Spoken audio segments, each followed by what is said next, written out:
च गौरीशङ्कराय नमः। रुद्राय नमः, पशुपतये नमः, नीलकण्ठाय नमः। श्री सूत जी महाराज वर्णन करते हैं कि हे विप्रो, एक समय नारद जी तपस्या करने की इच्छा लेके हिमालय पर्वत की एक अत्यंत सुंदर गुफा में जाते हैं। और देव ऋषि नारद हिमालय पर्वत के पुनीत पावन क्षेत्र में पहुंच जाते हैं, जहां देव नदी गंगा जी बड़े वेग से बह रही है। वहां रह के मुनि श्रेष्ठ नारद जी बहुत समय तक तपस्या में विराजमान हो जाती है।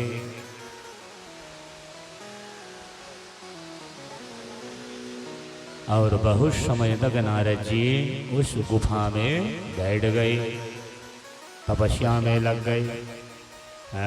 तपस्या उनकी प्रारंभ हो गई, मौन हो गए। अहम बरहमाय को समाधिस्थ होके ब्रह्म साक्षात करने वाले विधान को प्राप्त किया। और उनकी उस तपस्या से इंद्र कंपित हो जाते। इंद्र ने देखा कि इतनी भारी तपस्या नारद जी कर रहे हैं, हो न हो मेरा राज्य चला जाए, मेरा स्वर्ग चला जाए। किम करोमि क्वम गच्छामि, कहाँ जाए, क्या करें। इंद्र जो है कंपित हो गए। उनकी तपस्या में विघ्न करने के लिए उपाय बनाने लगे कि कोई उपाय करके इनकी तपस्या को विघ्न कर दें, तपस्या पूरी न होए तो हमारे काम बन जाए। सूत जी महाराज बोलते हैं कि हे मुनि जनों, उसी अवसर में इंद्र ने कामदेव का स्मरण किया। और कामदेव का जब स्मरण हुए हैं तो महिषी का पुत्र कामदेव इंद्र के सामने आया। और स्वार्थ में कुटिल बुद्धि इंद्र ने कहा, हे कामदेव, मेरे बड़े मित्र कामदेव, तुम तो सर्वदा मेरा ही हित करने वाले हो, इस समय मेरी सहायता करो। क्या सहायता हो महाराज? बोले नारद जी आए हैं, हिमालय के क्षेत्र में बैठे हैं, बड़ी भारी तपस्या कर रहे हैं, और उनकी तपस्या यदि पूरी हो गई तो मेरा कहो सब कुछ चला जाए। बड़ा डर लग रहा है, इस भय के मारे मैंने आपको स्मरण किया है। आप एक काम करें कि जहाँ नारद की तपस्या है, जिस गुफा में बैठे तप कर रहे हैं, उनकी तपस्या में विघ्न कर दो, ताकि उनके काम वहीं से तपस्या पूरी ना हो। जल्दी करो, मेरा काम शीघ्र करो, मेरी सहायता करो। तुम्हारे ही बल से तो मैं कितनों की तपस्या का बल का गर्व नष्ट कर दिया है, इसलिए देर ना करो, आप जाएं। हिमालय पर्वत की गुफा में नारद जी बैठे तप कर रहे हैं। सूत जी महाराज बोले, जब इस प्रकार से उन्होंने सारी समस्या कामदेव को बताया है तो कामदेव के मन में यह बात आ गई कि चलें अब इंद्र के बताए अनुसार नारद जी की जहाँ तपस्या है उस तप भूमि में जाके कुछ उत्पात करें। तो सूत जी महाराज बोलते हैं, उस समय जहाँ नारद जी बैठे हैं उस स्थान में कामदेव विघ्न करने के लिए अपनी तैयारी किए हैं और चले हैं। नारद जी मन में शिव जी को धारण किए हैं समाधिस्थ। अपने मन में आशुतोष महादेव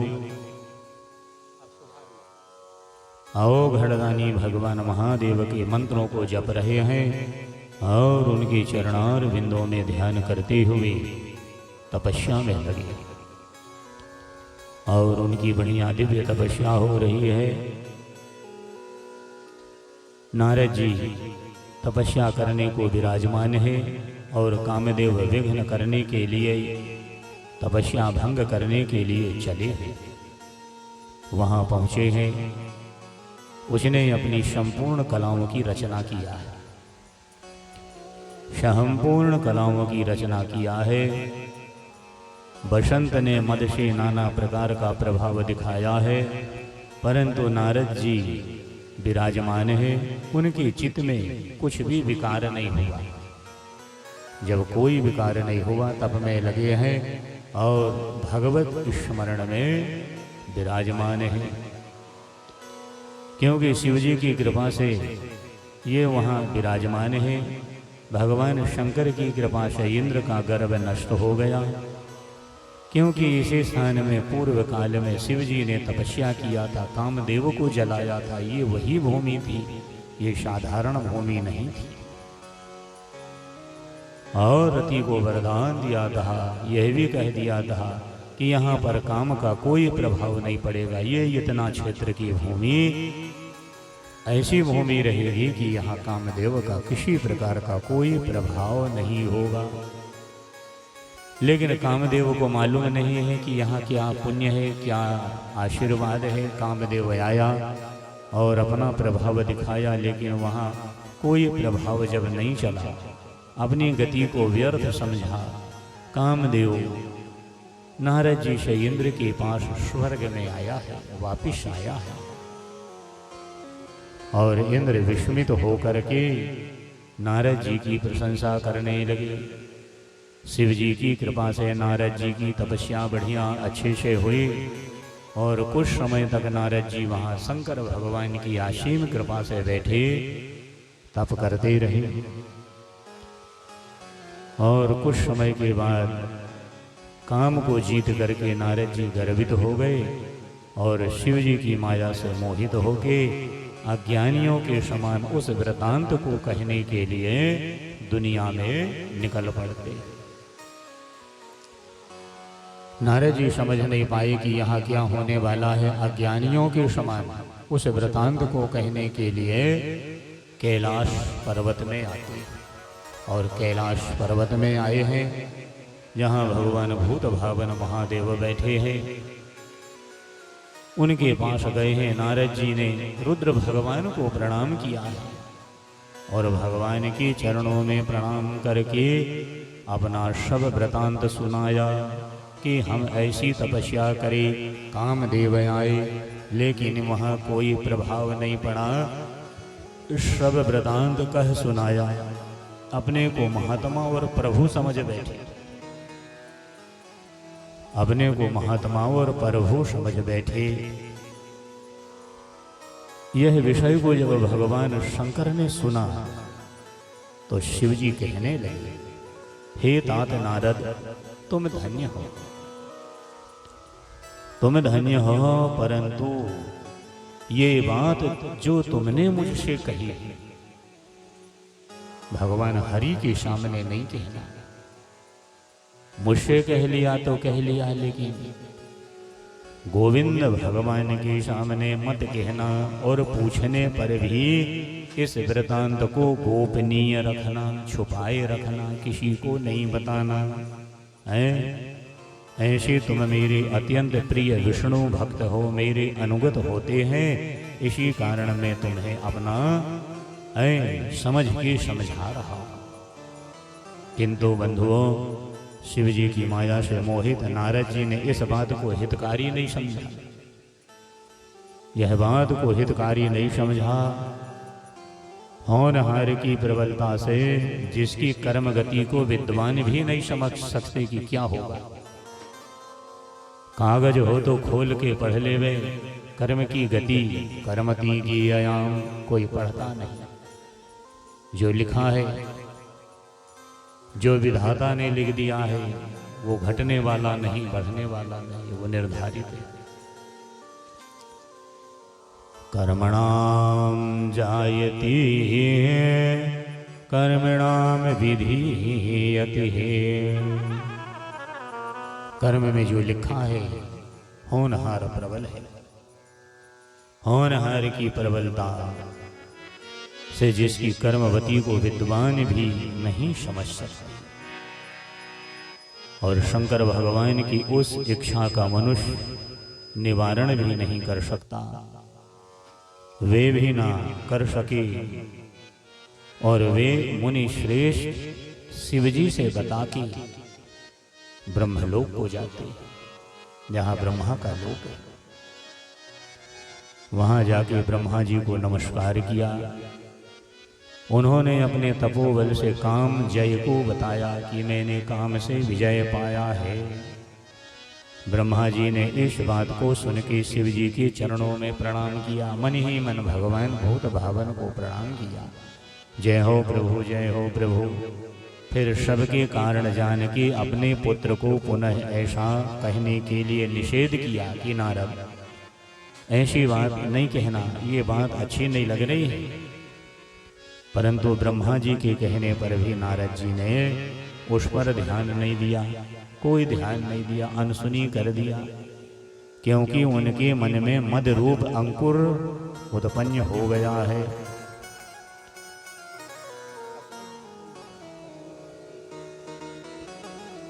उनके मन में मदरूप अंकुर उत्पन्न हो गया है। शिव जी की जैसी इच्छा होती है वैसा ही होता है, क्योंकि उनके अधीन ये सब जगत है और उनकी ही आज्ञा में सब स्थित है। नष्ट बुद्धि वाले मदांकुर मन वाले नारद जी अपना वृतांत कहने के लिए अब विष्णु लोक जाते हैं। और विष्णु लोक जा रहे हैं।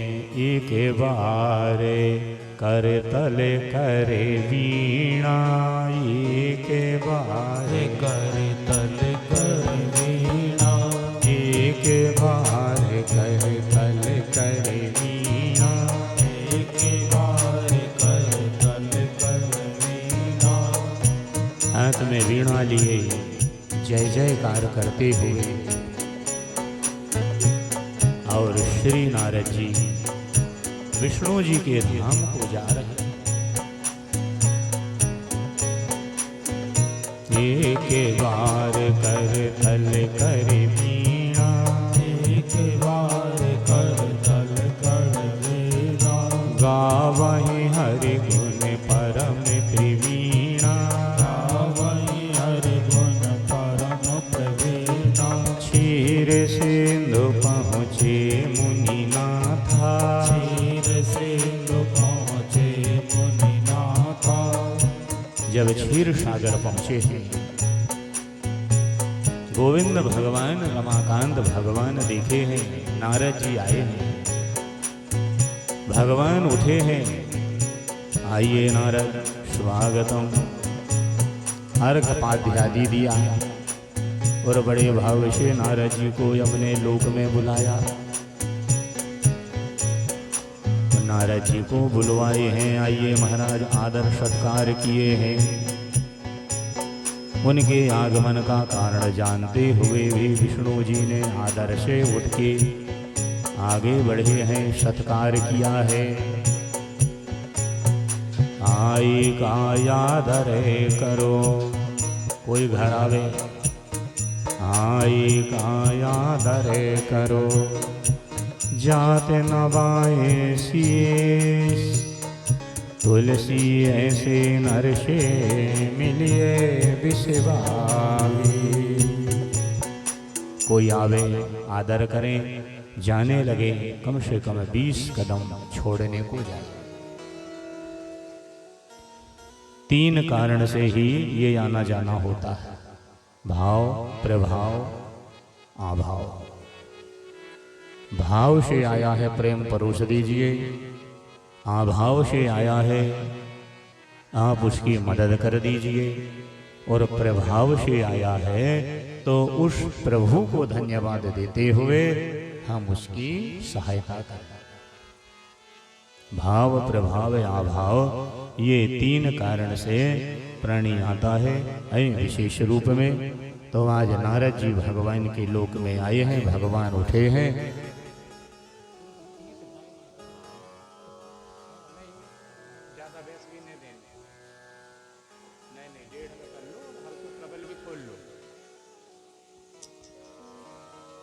कृष्णाय वासुदेवाय हरिये परमात्मने प्रणतकिलेशनाशाय गोविंदाय नमो नमः। भगवान भाव सहित बिठाया है। आइए नारद, अर्घ दिया, पाद्य दिया है, सत्कार किए हैं, आसन में बिठाए हैं और शिव जी भगवान की चरण कमल का स्मरण करते हैं और नारद जी से पूछते हैं, अत्र कुशलम तत्रास्तयो तत्र कुशलम गतिर्भावी। हे नारद जी, सब कुशल है, सब आनंद है, कहाँ से आए हो, कैसे आए हो, क्या इच्छा लेके आए हो, आप बताने की कृपा करें। तो सूत जी महाराज बोलते हैं कि भगवान नारायण के इन वाक्यों को सुनकर के गर्वित नारद मद सहित अपने सब वृतांत को कहने लगे। पूरा वृतांत को उन्होंने बताया। भगवान विष्णु नारद जी के मदपूर्वक सहेतुक वचन को सुन करके, सब कारण जान करके मन ही मन भगवान शंकर की स्तुति को किया है। भगवान शंकर की स्तुति करने लगे, ऐ भगवान शंकर को प्रणाम करने लगे कि हे देवाधिदेव महादेव, आपकी जय होवे। नमामि गौरी प्रियमावयं तम नमामि नित्ययाम क्षरमक्षेरतं। नमामि चिद्रपं नीय भावां त्रिलोचनं तम शीर्षा नमामि।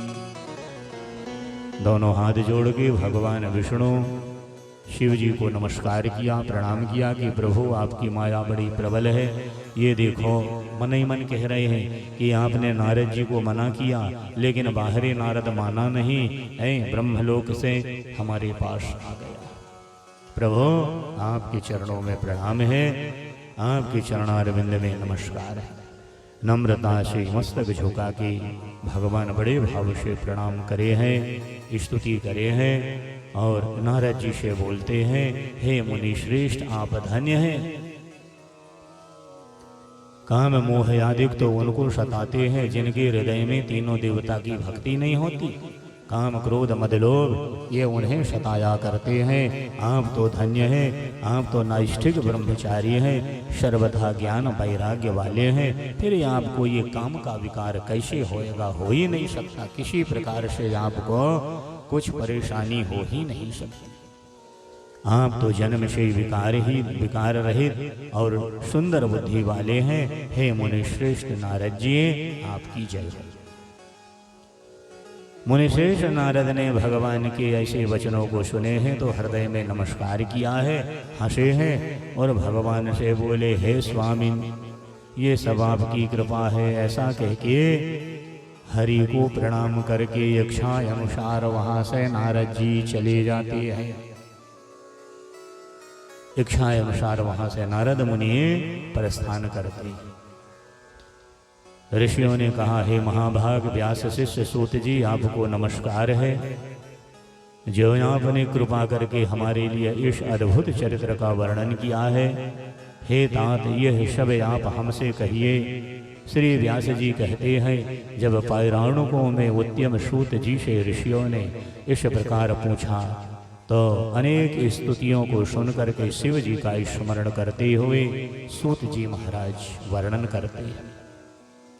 जब नारद जी चले गए तो भगवान ने अपनी माया को प्रेरित किया कि माया जल्दी आओ। माया दौड़ के आ गई और भगवान ने प्रेरित करके कह दिया कि नारद जी जिस रास्ते से जा रहे हैं उसी मार्ग में 100 योजन का लंबा चौड़ा एक विस्तारित नगर बना दीजिए, एक नगर की स्थापना हो जाए।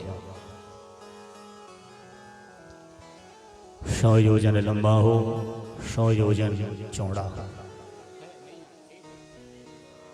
100 योजन लंबा चौड़ा एक नगर की स्थापना कर दीजिए।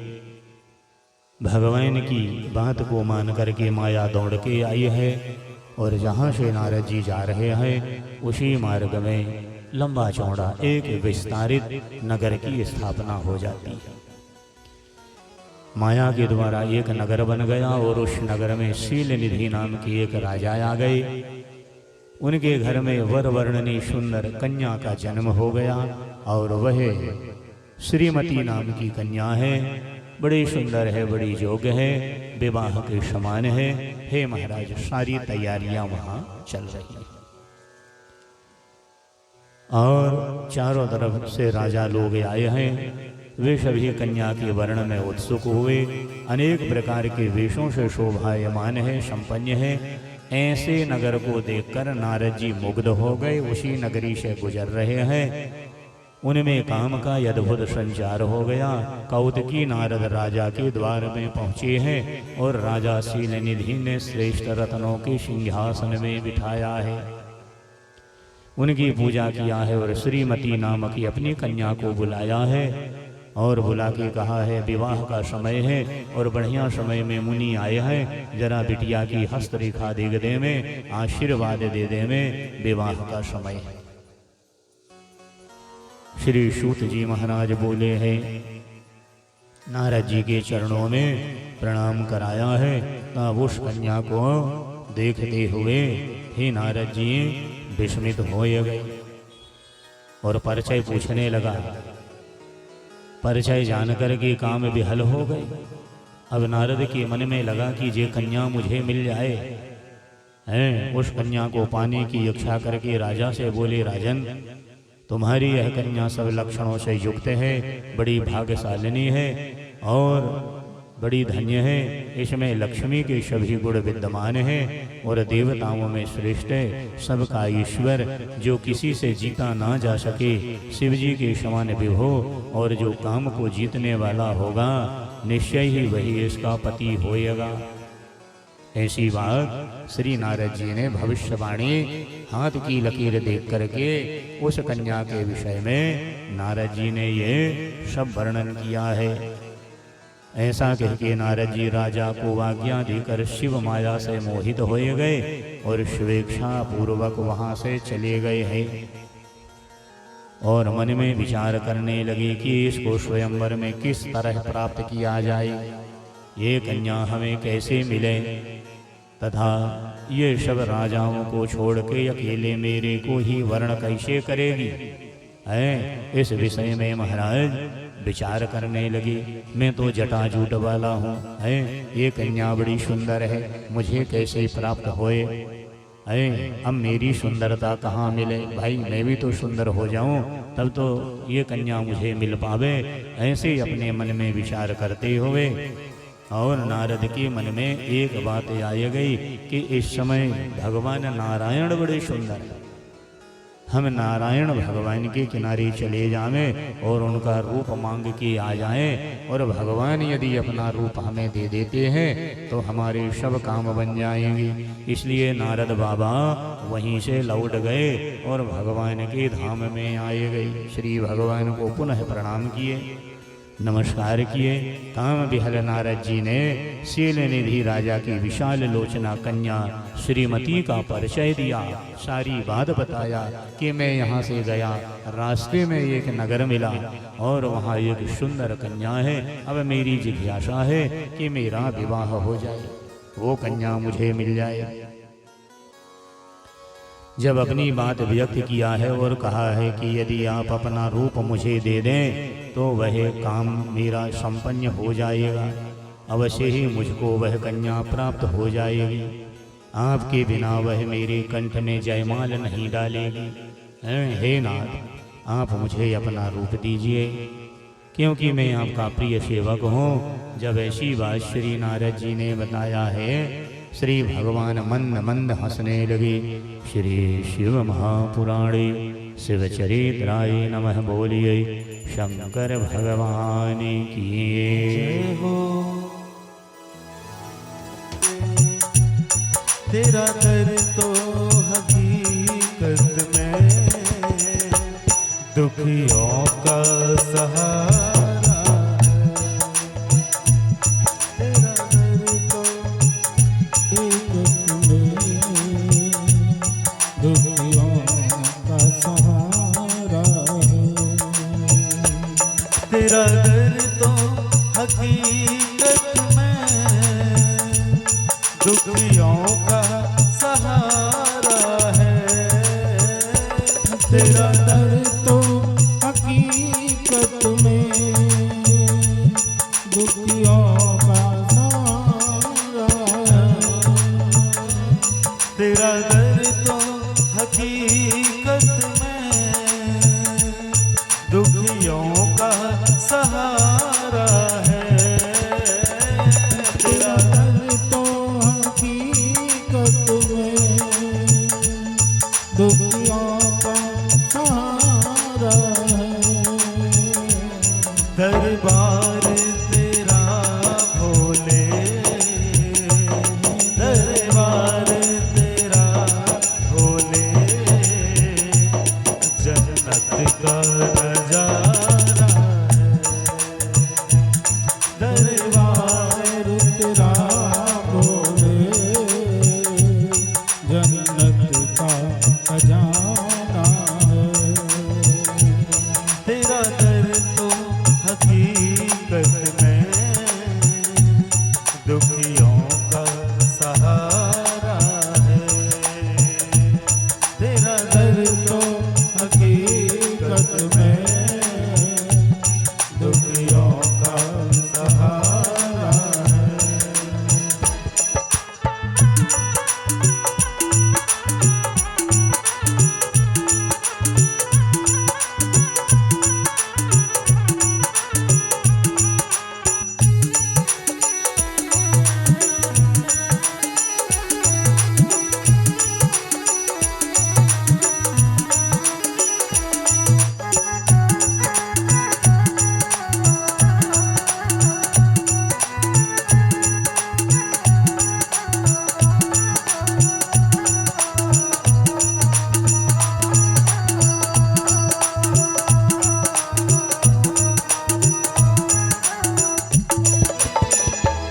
बिगड़ी हुई तकदीरें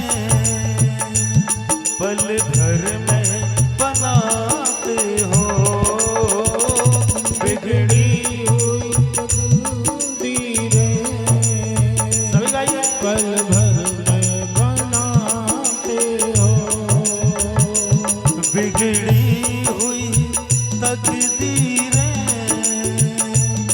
पल भर में बनाते हो। बिगड़ी हुई तकदीरें पल भर में बनाते हो। अब लाज रखो बाबा, अब लाज रखो बाबा, हम तेरा सहारा है। अब लाज रखो बाबा, हम तेरा सहारा है। तेरा दर तो हकीकत में जन्नत का नजारा है। तेरा दर तो हकीकत में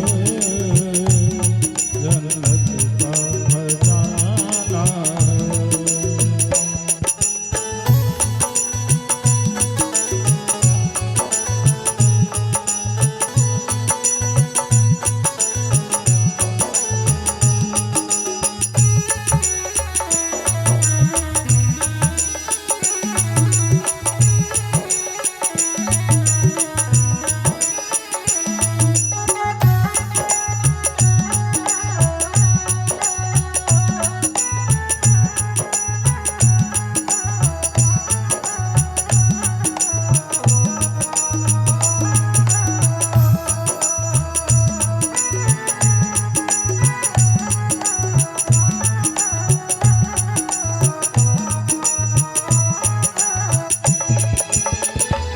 टूटी हुई कसती है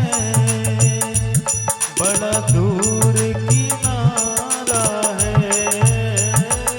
टूटी हुई करती है बड़ा दूर किनारा है। टूटी हुई कसती है बड़ा दूर किनारा है। टूटी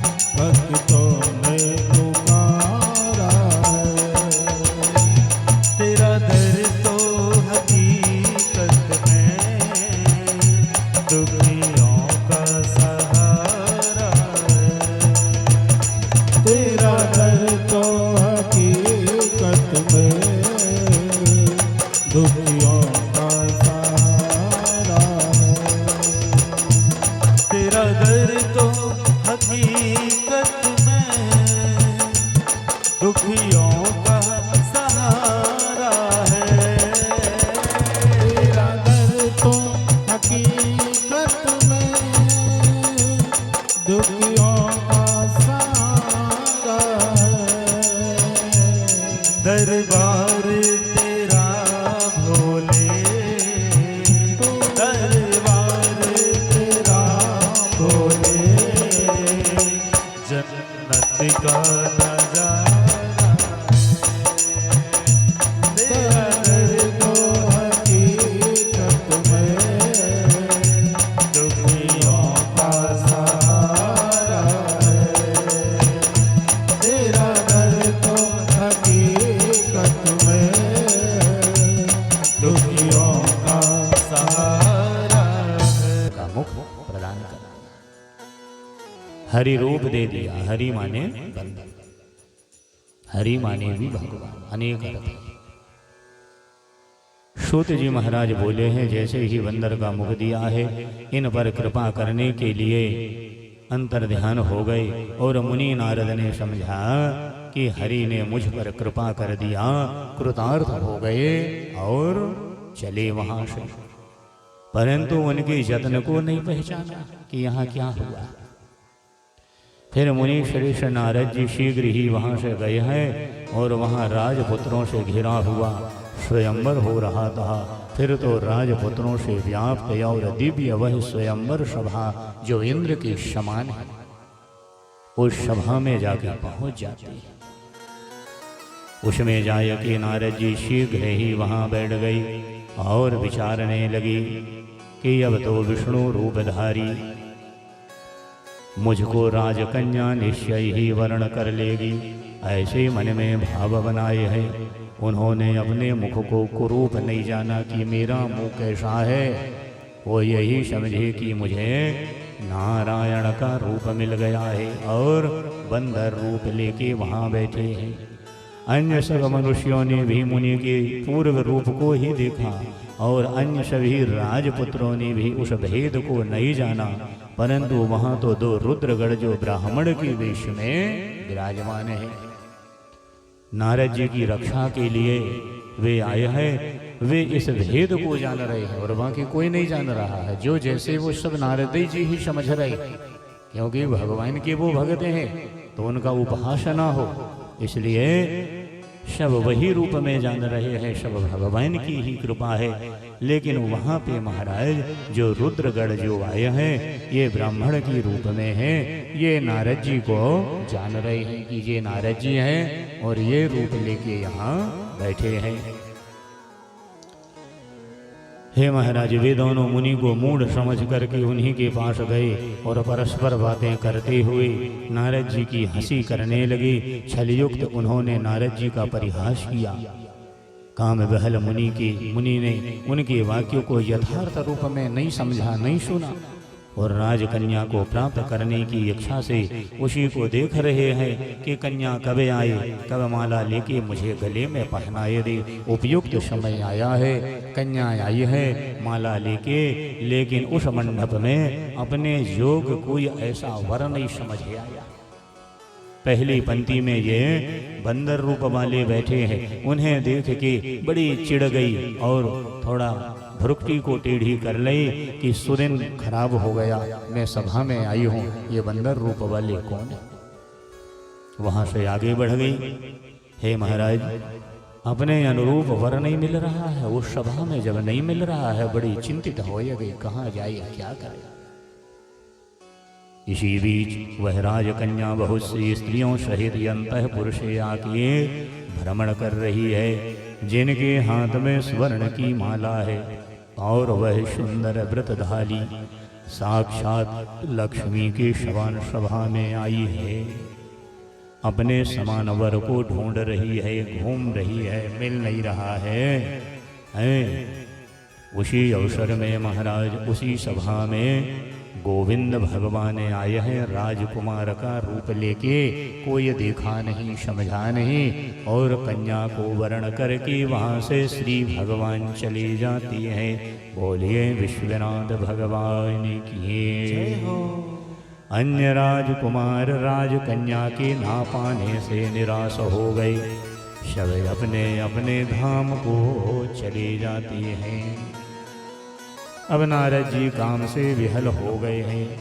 तब उन दोनों रुद्रगणों ने काम विहल नारद से कहा, आप तो व्यर्थ ही बैठे हो महाराज, बड़ी देर से आपका बैठना ठीक नहीं।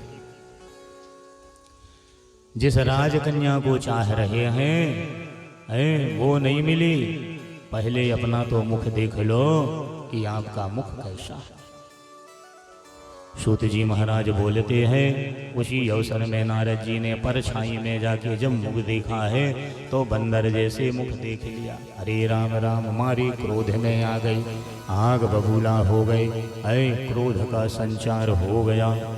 जैसे ही जल में जाके मुख देखा, अत्यंत क्रुद्ध हो गए, दोनों गणों को श्राप दे दिया और कहा, तुमने मुझे ब्राह्मण की हंसी उड़ाया है, अब तुम राक्षस हो जाओगे।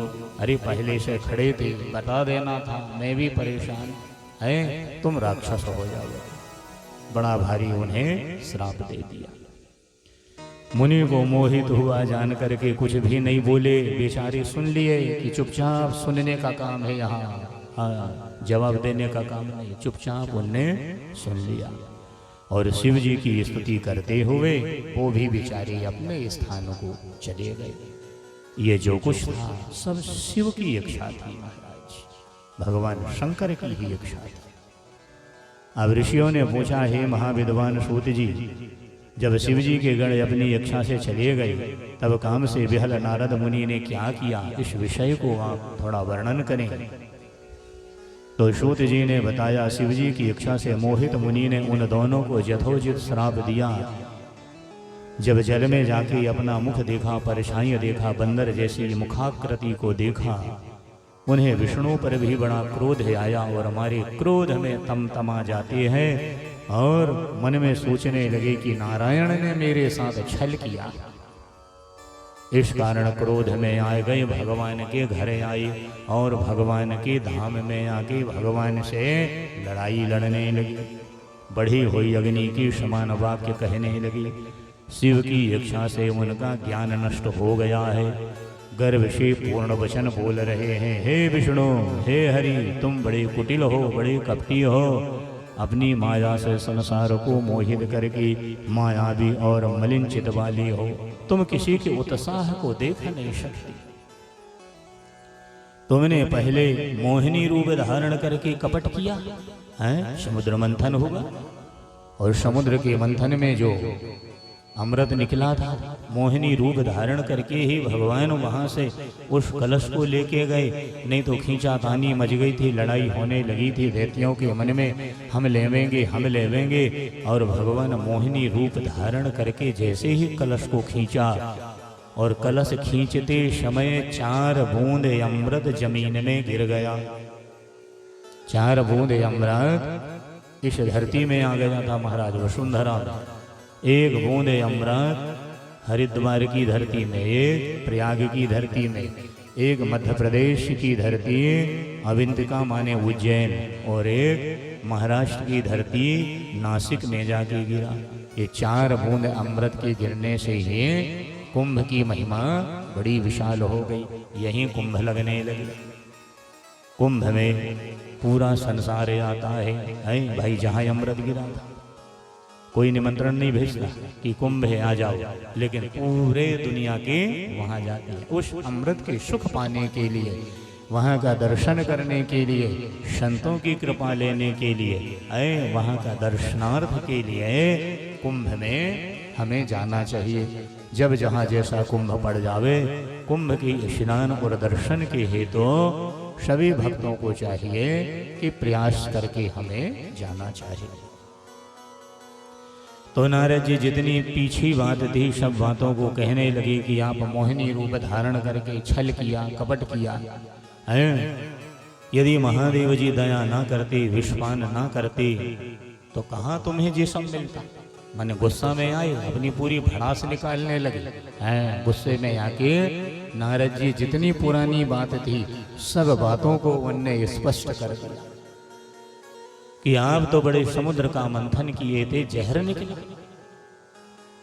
यदि बेचारे शंकर भगवान ये जहर को धारण ना करते तो तुम्हें कहाँ कौस्तुभमणि मिलती, कहाँ कल्पवृक्ष मिलता, कहाँ उच्च ही श्रवा घोड़ा मिलता, कहाँ शंख मिलता, कहाँ लक्ष्मी मिलती, कहाँ अमृत मिलता। वो तो शंकर की ही कृपा। यदि शिव ये जहर को धारण ना करते तो ये कुछ मिलने वाला नहीं था। इतने कपटी हो। क्रोध में आकर के नारद जी बहुत बोल रहे, इतना बोल दिया, इतना बोल दिया। विष्णु तुम्हारा स्वभाव अच्छा नहीं, बिल्कुल अच्छा नहीं है। आज मैं इतना दुखी हूं उस विवाह के विषय को लेके, मैं रो रहा। जिंदगी में वो दिन भी आएगा कि तुम्हें स्त्री के लिए रोना पड़ेगा। और जो बंदर का रूप दिए हो, यही बंदर जाति से तुम्हें सहयोग भी लेना पड़ेगा। ऐसा श्राप जैसे ही नारद जी दे दिए हैं, उसी समय भगवान ने देखा कि अब ज्यादा हो गया।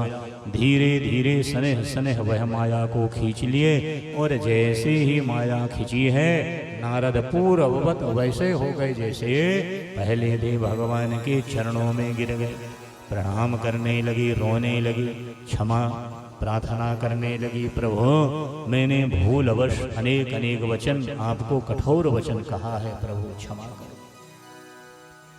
जो मैंने कहा है वह मिथ्या कर दो। भगवान नारायण ने कहा वो मिथ्या नहीं होगा, वो सत्य होगा। तुमने कहा स्त्री के लिए रो रहे हैं, जरूर रोएंगे महाराज। आज तो सतयुग है, जब त्रेता युग आ जाएगा तो त्रेता में हम विष्णु राम बन जाएंगे। जानकी के लिए रोना पड़ेगा है, और बंदर जाति से सहयोग लेना पड़ेगा। नारद जी ने कहा महाराज क्षमा करो। बोले नहीं नहीं, अब जो हो गया तो वो सत्य हो। अब नारद जी ने कहा महाराज अब ये सापोद्धार कैसे होवे? तो भगवान ने कहा कि इस धरती में जितने शिवलिंग हैं सबके दर्शन करो, शिव का गुणगान करो, सब अच्छा हो जाएगा। जाओ चले जाओ। तब नारद जी भगवान को प्रणाम करे हैं, नमस्कार करे हैं, और वहाँ से भगवान को प्रणाम करके भूमंडल के जितने शिवलिंग हैं सब जगह दर्शन और शतनाम स्त्रोत का जप किया है। भगवान की शतनाम का पाठ करते हुए और भगवान को प्रणाम करते हुए, क्योंकि शिव जी की पूजा से समस्त पाप नष्ट हो जाते हैं। जितने भी पाप हमारे जीवन में है, यदि श्रद्धा से प्राणी शिव पूजा कर ले तो बड़े से बड़े पाप हमारे नष्ट हो जाते हैं, सारे पाप शांत हो जाते हैं। आप जाइए पूजा करिए। तो उस समय बड़े भक्ति और भाव से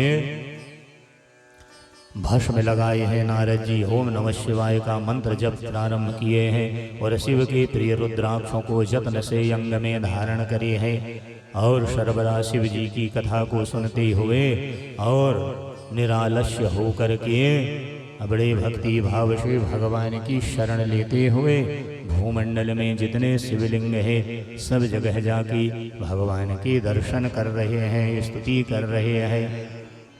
हे मुनिजनों, विष्णु जी के अंतर ध्यान होने में नारद जी शिवलिंग का दर्शन करते हुए पृथ्वी में विचरण कर रहे हैं। शिवलिंगों का प्रेम पूर्वक दर्शन किया। उसी समय वे रुद्रगण जिन्हें उन्होंने श्राप दिया था, वे नारद जी के समीप आए हैं, चरणों में गिरे हैं, क्षमा मांगा है कि महाराज क्षमा कर दीजिए, आपका अपराध करने वाले हम वास्तव में ब्राह्मण नहीं हैं, हम महादेव के गण हैं, रुद्र के गण हैं महाराज, हैं जिन्हें राजपुत्री के स्वयंवर में माया से मोहित चित्त वाली होके हैं परेश की प्रेरणा से आपने हमको श्राप दिया है। उस समय हमने कुसमय जान के मौन रहना ही अच्छा समझा महाराज। हमने जवाब नहीं दिया, मौन रह गए और मौन होके हम यहाँ आ गए हैं, आपकी शरण ले रहे हैं, आप क्षमा कर दीजिए, प्रसन्न हो जाइए। सूत जी महाराज ने कहा, जब उन गणों ने भक्ति और आदर से ऐसी प्रार्थना किया है, उनके वचन को सुन के पश्चाताप करते हुए मुनि नारद ने कहा, हे सतपुरुषों में मान्य महादेव जी के गणों, शिव जी की इच्छा से पहले निश्चय ही मेरी बुद्धि नष्ट हो गई थी, जिससे मोहवश मैंने तुमको श्राप दिया, परंतु जो कुछ कहा है वह तो होना ही है। हे गणों सुन लो, मेरे अपराध को क्षमा करो। अब मैं तुम्हारे शापोद्धार का कारण बता रहा हूं, उपाय बता रहा हूं। तुम श्रेष्ठ मुनि के वीर से उत्पन्न होगे, राक्षस होगे, जहां तुम्हें सब प्रकार का ऐश्वर्य भी मिलेगा, बल भी मिलेगा। तुम संपूर्ण ब्रह्मांड के राजा और जितेंद्र शिव भक्त होगे और वही शिव के दूसरे शरीर से मर के पुनः अपना पद प्राप्त करोगे। सूत जी बोले, नारद जी के इन वाक्यों को सुन करके महादेव जी के गण प्रसन्न होए गए, अपने स्थान को चले गए। और नारद जी भी शिवलिंग का दर्शन करते हुए दूसरी ओर पृथ्वी का पर्यटन किया। चलते चलते काशी विश्वनाथ पहुंच गए, भगवान की राजधानी काशी नगरी। काशी नगरी के दर्शन पाया है, काशीनाथ के दर्शन करे हैं। सबके ऊपर विराजमान शिव जी को प्रिय, शिव को सुख देने वाली शिव स्वरूपणी नगरी काशी है। उनके दर्शन करके कृतार्थ हो गए हैं और वहाँ परम आनंद से उन्होंने काशीनाथ भगवान का पूजन किया है और उनकी महिमा का वर्णन किया है। प्रेम से विहल हो गए। पश्चात नारद जी ब्रह्मलोक को चले गए। वहाँ जाके उन्होंने अनेक प्रकार से पिता ब्रह्मा से शिव तत्व को पूछा है। जब शिव तत्व का ज्ञान मिल गया है, जब सारी बात का समाधान हो गया, तब नारद जी नारायण भगवान के किनारे आए और क्षमा करके भगवान से बैठ के भगवान के चरणों में प्रणाम किया है। भगवान ने कहा, नारद हम एक बात बताएं। बोले, बताओ। ये कथा का गूढ़ है, गूढ़ रहस्य। बोले, नारद भगत हमें क्या कहता है, प्रार्थना करता, तमेव माता च पिता तमेव बंधु सखा। भाई जब भगत हमें तुमेव माता तुमेव बंधु सखा कहता है तो मैं सबका पिता बन गया, सबकी महतारी बन गया, सबका बंधु बन गया, जब सबका बांधव बन गया तो जब मैं माँ के रूप में आ गया तमेव माता, तब मैं माँ बन गया। और जब माँ बन गया तो भगत मेरे लाडले बच्चे। तो हर एक माँ यही सोचती है मेरे लाडले बच्चे को बढ़िया नहला धुला के, अच्छा तेल पाउडर लगा के और एक काजल का टीका लगा देती कि किसी की नजर ना लगे। तो तुम मेरे बेटे हो, मैं तुम्हारी महतारी हूँ, किसी की नजर ना लगे इसलिए मैंने छोटा सा काजल ना लगा के पूरे मुंह में काजल लगा दिया। माने यह बंदर का काला मुखी रूप तुम्हें दे दिया था, इस विषय में संदेह नहीं करना नारद। तब नारद जी ने भगवान के चरणों में प्रणाम किया और नारद जी को यह ज्ञान मिल गया। तो बंधुओं, भगवान शंकर बड़ी कृपालु हैं, बड़ी दयालु हैं। ऐसे नीलकंठ भगवान की शरण को सदैव लेते रहे। समुद्र के मंथन हुए और समुद्र के मंथन में हलाहल जहर निकला और वही जहर को भगवान भूत भावन ने धारण किया। भगवान को लगा अब ये जहर पीवेंगे, हृदय में राम बैठे हैं, कैसे पान करें। तो श्री भगवान का स्मरण किया और वह कालकूट को दोनों हाथ की अंजलि में ले लिया और भगवान का स्मरण करके जैसे ही जहर पान किया। जब जहर पान किया तो भगवान उस जहर को पेट में नहीं ले गए, हृदय में नहीं ले गए, गले में धारण किया। और गले में धारण जैसे ही किया है उसी समय आकाशवाणी हो गई। गले में धारण करने के कारण भगवान का नाम जगत में नीलकंठ हो गया। बोलिए नीलकंठेश्वर भगवान की जय हो। अब भगवान के हाथ में जो जहर लगा है वो हाथ बात धोए नहीं, ऐसा हाथ करके फटकार दिया तो हथेली में लगे हुए उस जहर की बिंदुएं इस जमीन में गिर गईं और जहाँ जहाँ जहर की बूंदें गिर गई 3 प्रकार की वनस्पति उदय हो गई, 3 प्रकार के वृक्ष जमीन में उग गए। मुनियों ने कहा, महाराज वे कौन कौन से वृक्ष हैं? बोले, एक वृक्ष का नाम धतूरा हो गया, एक वृक्ष का नाम करवीर माने कनेर हो गया और एक वृक्ष का नाम मदार माने अकोना। ये 3 तरह की वनस्पति भगवान की उन जहर की बिंदुन से धरती में आएगी। तीन प्रकार के वृक्ष का जन्म हो गया है। अकोने का वृक्ष, धतूरा का वृक्ष, करवीर माने कनेर, ये तीन प्रकार के वृक्ष जम गए, जिनके पत्र, जिनके पुष्प, जिनके फल बाबा शंकर को सब प्रिय है। धतूरा के पत्ते चढ़ा दो, राम नाम लिख के चढ़ा दीजिए, प्रतिदिन चढ़ा दीजिए, बड़ा पुण्य है। धतूरा का फल चढ़ा दीजिए, धतूरे के पुष्प चढ़ा दीजिए, अकोने के पुष्प हैं, अकोने के फल है।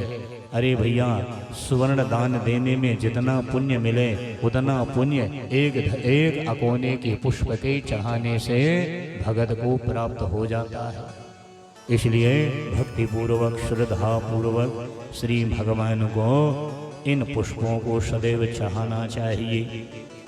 मुनियों ने कहा है महाराज, जब इन पुष्पों को चढ़ाते हैं तो और भी कौन से पुष्प हैं जो भगवान को बड़े प्रिय हैं, आप जरा वर्णन करें। तब भगवान सूत जी महाराज ये नाना प्रकार के पुष्पों का वर्णन किया है। श्री शिव महापुराणे शिव चरित्राय नमः। बोलिए शंकर भगवान की जय हो।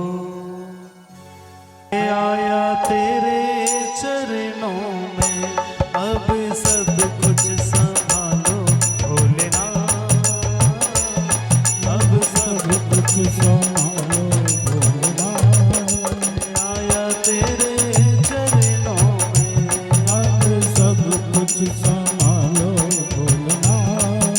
मैं आया तेरे चरणों में, अब सब कुछ संभालो भोलेनाथ, मैं आया तेरे चरणों में। ताली सेवा करते हो गाइए। सब कुछ संभालो भोलेनाथ। मैं आया तेरे चरणों में, अब सब कुछ संभालो भोलेनाथ, मैं आया तेरे चरणों में। अब सब कुछ संभालो भोलेनाथ। मैं आया तेरे चरणों में, अब सब कुछ संभालो भोलेनाथ, मैं आया तेरे चरणों में। अब सब कुछ संभालो भोलेनाथ। मैं आया तेरे चरणों में, तेरे द्वारे तेरे द्वारे खड़ा हूँ लाचार, तेरे द्वारे खड़ा हूँ लाचार। बस जाओ मेरे कण कण में, तेरे द्वारे खड़ा हूँ लाचार।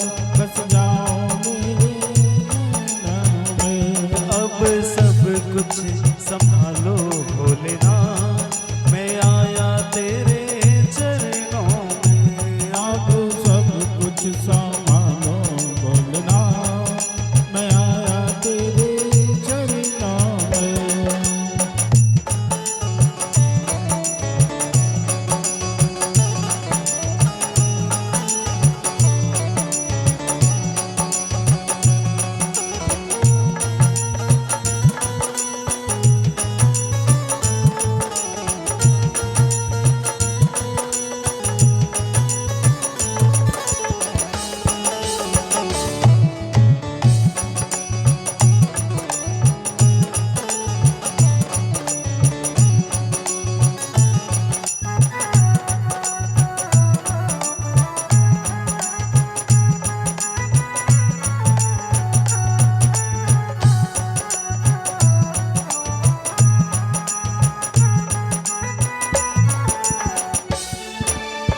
जटा में तेरी गंगा की धारा, जटा में तेरी गंगा की धारा। गले लिपटाए भोले सर्पों की माला, गले लिपटाए भोले सर्पों की माला। त्रिनेत्रों से सबको देखे, कहते हैं सब त्रिनयन वाला। बस तुमसे लगाऊं भोले आ, बस लगाऊं भोलिया, बस तुमसे लगाऊं भोलिया, बस तुमसे लगाऊं भोलिया, बस जाओ मेरे नैनों में, बस तुमसे लगाऊं भोलिया, बस जाओ मेरे नैनन में। अब सब कुछ संभालो भोलेनाथ, अब सब कुछ संभालो भोलेनाथ, मैं आया तेरे चरणों में। अब सब कुछ संभालो भोलेनाथ, मैं आया तेरे चरणों में। ताली सेवा करते हुए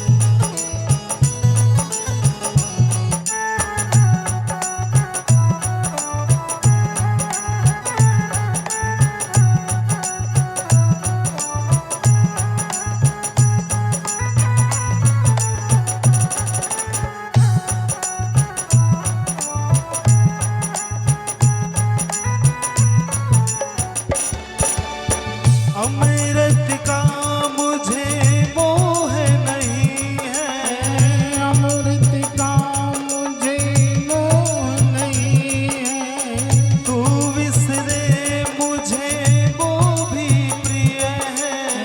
तू विसरे मुझे वो भी प्रिय है। शिव के जैसा इस दुनिया में और कोई भी देव नहीं है। मेरे दिल में, ओ मेरे दिल में बसा है तेरा नाम, मेरे दिल में बसा है तेरा नाम, मेरे दिल में बसा है तेरा नाम। बस जाओ मेरे जीवन में, मेरे दिल में बसा है तेरा नाम, बस जाओ मेरे दिल में। अब सब कुछ संभालो भोलेनाथ, अब सब कुछ संभालो भोलेनाथ, मैं आया तेरे चरणों में। अब सब कुछ संभालो भोलेनाथ, मैं आया तेरे चरणों में। तेरे द्वारे, ओ तेरे द्वारे खड़ा हूँ लाचार, तेरे द्वारे खड़ा हूँ लाचार, बस जाओ मेरे कण कण में। अब सब कुछ संभालो भोलेनाथ, मैं आया तेरे चरणों में, मैं आया तेरे चरणों में, मैं आया तेरे चरणों में। जी को कौन से पुष्प हैं जो बड़े प्रिय हैं। तो सूत जी महाराज इस शिव पुराण का दर्शन करावते हुए बताया है कि भगवान देवाधिदेव महादेव जी के लिए ये जितने भी प्रकार के पुष्प हैं बड़े प्रिय हैं। जिन पुष्पों को यहाँ शिव पुराण ने बड़े भाव से गाया है, प्रयास करके हमें भगवान को समर्पित करना ही चाहिए। सूत जी महाराज ने वर्णन किया कि कमल का पुष्प भगवान को बड़ा प्रिय है। प्रयास करके जैसे जो पुरुषोत्तम मास श्रावण का मिला है, श्वेत कमल, नील कमल, गुलाबी कमल, लाल कमल, जैसा भी कमल मिल जावे अरे भगवान को जरूर चढ़ाए। बहुत बड़ा इसका फल है। कमल के पत्र भी चढ़ा सकते हैं, कमल गट्टे से भी भगवान की पूजा कर सकते हैं। चाहे तो प्रतिदिन कमल गट्टे का हवन भी शिव जी के सन्मुख कर सकते हैं। कमलगट्टों को पाउडर बना ले, घी मिला ले, शर्करा मिला ले और कुछ रुद्र मंत्रों से प्रतिदिन भगवान के निमित्त थोड़ा सा हवन करें। हवन का फल शीघ्र ही प्राप्त होता है, लेकिन थोड़ा विधान होना चाहिए। हवन की सामग्री में सबसे ज़्यादा तिल होए और तिल से आधा जव हो और जव से आधा चावल, क्योंकि देवताओं की संख्या ज़्यादा है, इसलिए तिल का वास, देवताओं का वास तिल में होता है। 3 प्रकार की तिल की महिमा बताई गई है। काले रंग का तिल है, पीले रंग का तिल है, सफ़ेद रंग का तिल है। काले रंग के तिल में हवन के लिए या भगवान को चढ़ाने के लिए उपयोग करें। पीले रंग का तिल पितरों के लिए अनिवार्य है और सफ़ेद रंग की तिल हमारे लिए जरूरी है, जो बिजोड़ी बनाने को। 3 तरह के तिल ये विष्णु भगवान के श्वेत से ही उत्पन्न हुए हैं। तिल जो है बड़े बड़े पापों को दूर कर देता है। चाहे प्रतिदिन 1 लोटा जल थोड़ा सा काली तिल डाल के और भगवान शिव को चढ़ाएं, बड़े बड़ी समस्याएं समाधान हो जाती हैं, बड़े बड़े कष्ट दूर हो जाते हैं। पूजन करने के बाद भी थोड़ा सा तिल भगवान को चढ़ाएं और हवन की जब सामग्री बने तो तिल ज़्यादा रहे, तिल से आधा जव होए और जव से आधा चावल। तिल में देवताओं का वास है, जव में ऋषियों का वास है और चावल में पितरों का वास है। घृत की संख्या है, वो जितना लगे उतना घी लगा ले उसमें, है नागर मोथा है, जटामासी है, धूप है, खारक है, मेवा है, अनेक अनेक प्रकार के उसमें द्रव्य को मिलावे और हवन का कार्य करे। बड़े भक्ति बड़े भाव के साथ में जब भगवान को कमल का पुष्प चढ़ता है, प्राणी का जीवन कमल जैसे खिल जाता है। प्रयास करके भूत भावन भगवान शंकर को कमल का पुष्प हमें चढ़ाना चाहिए। आम के सिरमौर, आम के जो पुष्प हैं ये भी भगवान को बड़े प्रिय है। शिवरात्रि के दिन जो अपन चढ़ा देते हैं ना फागुन के महीने, सौरभ की पुष्प, सौरभ माने आम, इसके पल्लव बड़े पुण्य के देने वाले, जरूर भगवान को चढ़ाया करें।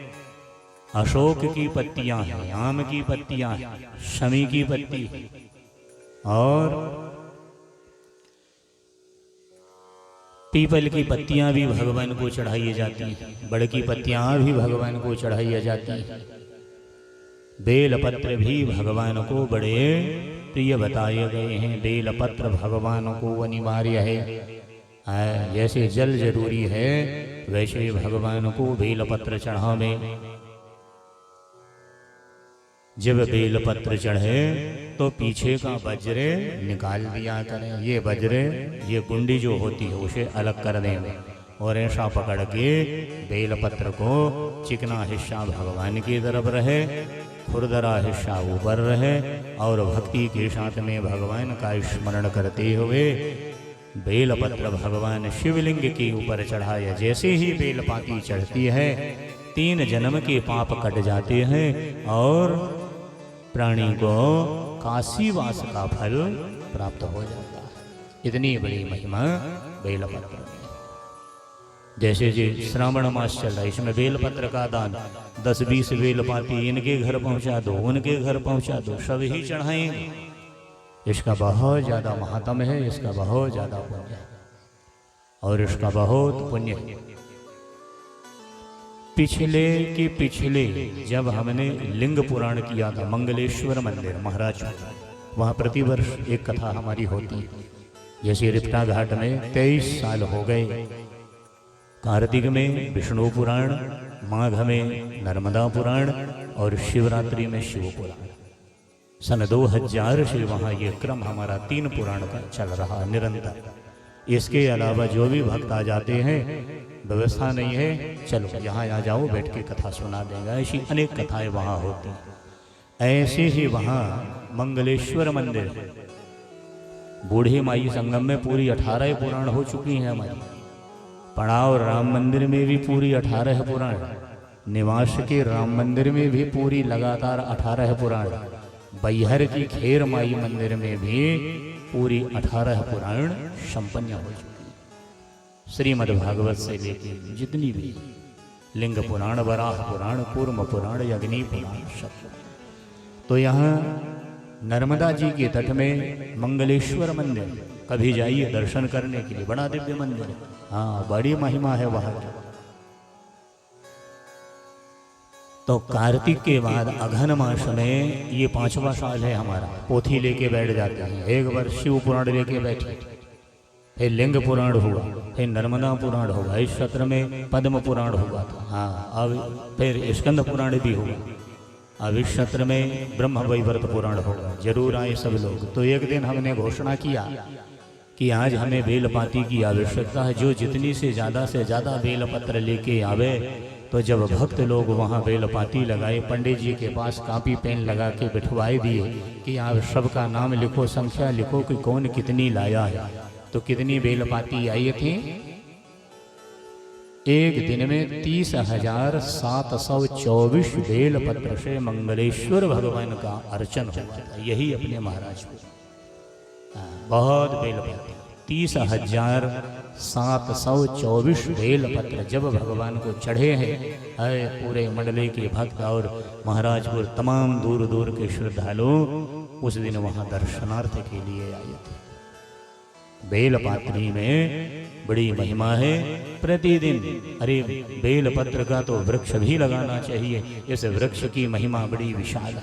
हाँ, इस वृक्ष के नीचे बैठ के भगवान का स्मरण हो, भजन हो, शिव जाप हो, महामृत्युंजय का एक मंत्र भी यदि प्राणी बेल वृक्ष के नीचे पढ़ लेता है, बहुत बड़ी कृपा भगवान शंकर की आके जीवन में प्राप्त हो जाती है। बेल वृक्ष यदि लगा हो, उसके नीचे से यदि शव यात्रा भी निकल गई है, तो वह सीधे भगवान के धाम को वह जीव की गति जाके प्राप्त हो जाती है। बेल वृक्ष के नीचे बैठ के भगवत संबंधी गुणानुवाद, भगवान की कथा, कुछ मंत्रों का जाप जो भी भगत यदि कर लेता है, वह भगवान के धाम को जाके प्राप्त होता है। यह साक्षात भगवती के स्वरूप का वृक्ष है। यह श्री वृक्ष है, भगवती जगदम्बा का ही स्वरूप इसे बताया गया। बेल वृक्ष साधारण नहीं। घर में यदि संतान नहीं है तो पति और पत्नी बेल वृक्ष की सेवा मिलके दोनों यदि करें, लोटा भर जल, थोड़ा सा दूध डाल लें, गुड़ डाल लें और आघन के महीने से शुरुआत कर दें जल सिंचन करना। प्यारे भगवान के अनुग्रह से साल 6 महीने में उन्हें खुशियां आके प्राप्त हो जाती हैं। ऐसे बहुत से अनुभव शास्त्रों ने बताया। पितृदोष है तो भी बेल वृक्ष का सिंचन करने से पितृदोष जैसे दोष भी प्राणी के दूर हो जाते। आएगी अभी कथा, कल सुनाएंगे। बेल का वृक्ष, पीपल का वृक्ष। आज जहां तक हरियक्षा से चरित्र पहुंचे तो भगवान सूत जी महाराज बोलते हैं कि कमल के पुष्प भगवान को बड़े प्रिय है। बड़े भक्ति भाव से भगवान को चढ़ाया। 20 कमल का एक प्रस्त हो जाता और सहस्त्र बेल पत्र का आधा प्रस्त होता। हे महाराज, बेल पत्र तो भगवान को बड़े प्रिय है ही है। सौरभ के पुष्प भी, आम के पुष्प भी भगवान को प्रिय, पलाश के पुष्प भी बड़े प्रिय। पलाश चैत्र महीने में जब पलाश खिल जावे, 2-4 पुष्प भगवान को चढ़ाया करें, बड़ा पुण्य फल की प्राप्ति होती है। हे महाराज, मुक्ति के लिए प्राणी को चाहिए कि बेल पत्र तो अनिवार्य है ही है। बड़े भक्ति और बड़े भाव के साथ में भगवान के लिए, संतान सुख के लिए धतूरा के पुष्प बड़े प्रिय है। संतान नहीं है तो भी धतूरे के पुष्प भगवान को चढ़ाए, जरूर कामना पूरी होएगी। शिव जी का पूजन करें, पुष्प चढ़ावें। हे महाराज, दीर्घायु के लिए दूर्वा, ये जो दूर्वा होती है, कांडात प्रोरहंती, ये दूर्वा सड़ती नहीं है, गलती नहीं है, मरती नहीं है, अमर है महाराज। दूर्वा अमृत पी के आई, अमृत पान कर। जब समुद्र का मंथन हुआ, ये हरे हरे तृण समुद्र के क्षेत्र में थे, अमृत का कलशा निकला, तो वह अमृत के कलशा को ले जाके उसी तृण के ऊपर रख दिए। कलश से अमृत पसीज रहा था, टपक रहा था। इन तृणों के ऊपर जब आ गया तो ब्रह्मा जी ने कहा, भाई ये तृण लोग, ये तृण जो है, ये हरा चारा जो है, ये भी अमृत पान कर लिया। तो नारायण जी ने कहा, भैया पी लेने दो, आज से मेरा वरदान है कि यह तृण अमर हो जाएगा और जगत में इसका नाम दूर्वा हो जाएगा, दूर्वा के नाम से जाने। इसलिए पानी ना भी बरसे, धूप भी निकल जाए, पत्थर भी दबा दें, वहाँ आग भी लग जाए, तो 2-4 दिन में हरे अंकुर आके प्राप्त हो जाते हैं। क्योंकि ये अमर है, ये मरती नहीं है, सड़ती नहीं है, गलती नहीं। ये दूर्वा गणेश जी को तो प्रिय है ही, लेकिन दीर्घायु की कामना लेके यदि शिवलिंग में चढ़ाया जाए तो वास्तव में प्राणी की दीर्घायु हो जाती है।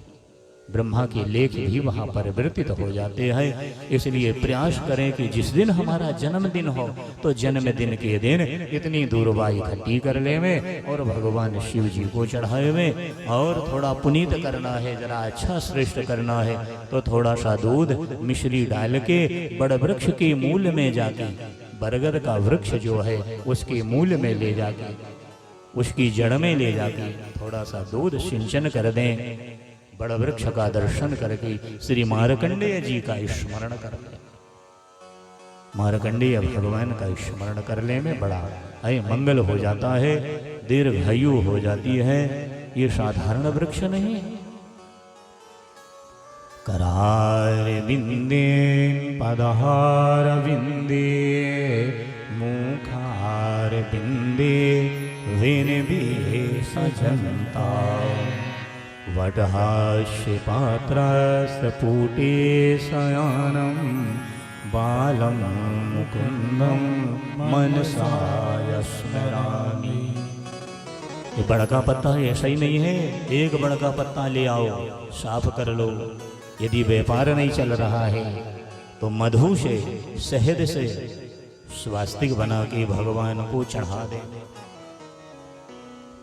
सब अच्छा हो जाता है। पीले चंदन से स्वास्तिक बना के भगवान को चढ़ा देने सब मंगल हो जाता है, मनोरथ पूर्ण हो जाती है। बड़ी महिमा है महाराज। तो ऐसे अनेक प्रकार के पत्र और पुष्प हैं। भंवरमाल के पुष्प, भंवरमाल जानते होंगे, जंगल में खिलता है ये, अब खिलेगा ही। भादों के महीने से खिलना प्रारंभ हो। जब फुलहरा जो बांधते हैं ना अपन तीजा का, महालक्ष्मी का, उसमें बांधते हैं, नीले नीले रंग के ये भंवरमाल के पुष्प होते हैं, जंगलों में होते हैं। काशी के पुष्प, कांस फूले का सकल मही छाई, जन वर्षा हो कृत बुढ़ाई। खेतों में जब काशी फूल जाती है तो अनुभव हो जाता है कि यह वर्षा का बुढ़ापा आ गया है, अब झलाझी का पानी गिरेगा, थोड़ी थोड़ी पानी गिरेगा, ये अनुमान लगने लगा। तो काशी के पुष्प भी भगवान को लाके चढ़ाना चाहिए। काशी के पुष्प से भी भगवान की पूजा बताई गई है। हे महाराज, जवा के पुष्प भगवान को चढ़ावे, कनेर की पुष्प से यदि पूजा करें बड़े बड़े रोग दूर हो जाते हैं। सर्व व्याधि विनाशना। पीला कनेर, लाल कनेर, श्वेत कनेर, गुलाबी कनेर, ये भगवान की जहर की बिंदु से ही प्रकट हुआ है ये वृक्ष। इसके पुष्प भगवान को बड़े प्रिय बताए गए। बड़े बड़े रोग व्याधियां दूर हो जाती हैं महाराज, प्राणी सुखी हो जाता है। कनेर की पुष्प हमें सदैव प्रयत्न करके चढ़ाना ही चाहिए। हर श्रृंगार की पुष्प से चढ़ावे, भगवान की पूजा करे, संपदा बढ़ जावे। अपराजिता के पुष्प चढ़ाने से प्राणी की पराजय कहीं नहीं होती। अपराजिता जो नीले रंग का होता, एक बेल निकलती है और उसमें नीले नीले रंग के पुष्प खिलते हैं। गोविंद को बड़े प्रिय है, शिव को बड़े प्रिय है, जगदम्बा भगवती को बड़े प्रिय है। नवरात्रि में मिल जाए तो पूरे 9 दिन चढ़ा लो, बड़ा भारी महत्व है। प्रतिदिन मिल जाए चढ़ा लीजिए, शंकर जी को चढ़ा लीजिए, बड़ा पुनीत फल है, बड़ा लाभ मिलता है इन पुष्पों के चढ़ाने से। हे महाराज, इस प्रकार से नाना प्रकार के जो पुष्प हैं महाराज इन्हें भगवान को चढ़ाना चाहिए। ज्ञान के लिए शिव दर्शन ही पर्याप्त बताया है। ज्ञान अर्जन के लिए यदि ज्ञान अर्जन करना है, नित्य प्रति शंकर जी का दर्शन करो। हाँ, और भगवान का दर्शन करिए। शिव दर्शन से प्राणी को ज्ञान अर्जन होता है, ज्ञान की प्राप्ति हो जाती है। शिव दर्शन साधारण नहीं है, बहुत बड़ा इसका फल है, बहुत बड़ी महिमा है। हे महाराज, ऐसे भगवान शंकर के दर्शन कर लेवे, मृत्युंजय का जाप कर लेवे, नमस्कार कर लेवे, जिसमें 5 लाख यदि जाप कर लेवे तो शिव जी प्रसन्न हो जाते हैं। जपते रहो महामृत्युंजय, जब जब समय मिले। अपने को नहीं गिनना, गिनना उन्हीं को, वो ही गिन लेंगे, वो सब गिन लेंगे कि हमारे 5 लाख किस दिन हो गए। अरे 5 लाख कठिन तो 5 सहस्त्र तो कर लीजिए, कलिकाल में बड़ा फल है। अरे जब भी शिव दर्शन को जाए 5 बार ही पढ़ लीजिए, बड़ा भारी फल है। जैसे ही शिव दर्शन करते हैं 5 बार महामृत्युंजय का स्मरण, नमस्कार कर लेंगे, प्रणाम कर लेंगे। हे महाराज, दूरवा भगवान को बड़ी प्रिय है। अनेक अनेक प्रकार से भगवान की पूजा करे, तुलसी से पूजन करे, भुक्ति और मुक्ति प्राप्त हो जावे तुलसी की मंजरी से। भगवान की पूजा प्रताप के लिए आंख के फूल चढ़ावे। यदि ज्यादा परेशान है, बीमार है, ज्वर ज्यादा है, ठीक नहीं हो रहा है, बस जलधारा चढ़ा के अकोने के पुष्प भगवान को चढ़ाइए, बड़ा पुनीत होगा, बड़ा श्रेष्ठ होगा। ये जलप्रिय देवता, इन्हें जल अभिषेक रोज चाहिए, प्रतिदिन। अपन जो बैसाख में लाल घड़ा रख देते हैं, यदि प्रतिदिन भी कोई पात्र में, कांच पात्र में या कोई गुंडी में छिद्र करके और नित्य प्रति भी हम भगवान का अभिषेक करें, बहुत भारी पुण्य, बहुत बड़ी महिमा। इसलिए महाराज बड़े भाव से भगवान को समर्पित करें। चावल के दाने के चढ़ाने से महाराज लक्ष्मी की प्राप्ति हो जाती है। इसलिए जब भी चावल चढ़ावे, अक्षण्यमी मदंत हाव प्रियाय धूषतायस्तु होषता स्वयभानवो विप्रान विषयामतियो जन्य द्रवते हरि अक्षतारा। चावल जब जिस भी देवता को चढ़े, अपन जल मिला लेते हैं, नहीं जल मिलाओगे तो टूट जाएगा, वो छत बिछत हो जाएगा। और अक्षत का ये चढ़ता है कि हमारी पुण्य, हमारी धर्म कर्म छत बिछत न हो, अक्षय फल की प्राप्ति होवे। इसलिए जब भगवान को अक्षत चढ़े तो थोड़ा सा घी मिला लिया करें, घृत, तो वो नहीं टूटेंगे। हाँ, 10-5 चढ़ाओ, लेकिन साबुत हो, टूटे हुए ना हो, हाथ से देख लेवे, थोड़ा सा घी मिला ले, बड़ा उसका फल मिलता है। अक्षत चढ़ाने से लक्ष्मी की प्राप्ति तो है ही है, लेकिन जो हमारी पुण्य है वो छत बिछत नहीं है, उसका बहुत बड़ा फल की प्राप्ति होती। इसलिए बड़े निर्मल भाव को लेकर के भगवान को अक्षत चढ़ावे। घी नहीं है तो सुगंधित तेल मिलाए और भगवान को चढ़ा देवे। विधि पूर्वक चढ़ावे महाराज, भक्ति से चढ़ावे हैं। यदि 1 लाख अक्षत भगवान को चढ़े हैं, बड़ा भारी पुण्य की प्राप्ति हो जाती है। हे महाराज, चावल के चढ़ाने का यही सुंदर विधान है। श्रीफल का भी विधान बताया गया है। नारियल श्री फल भगवान को चढ़ाइए, है सब कामना पूरी हो जाती है। सब मन कामना भगवान पूरी कर देते हैं। जब भी श्री फल चढ़ाए, नारियल ले ले, 3 बार जल से शोध लें, 3 बार जल ऐसा हो जाए।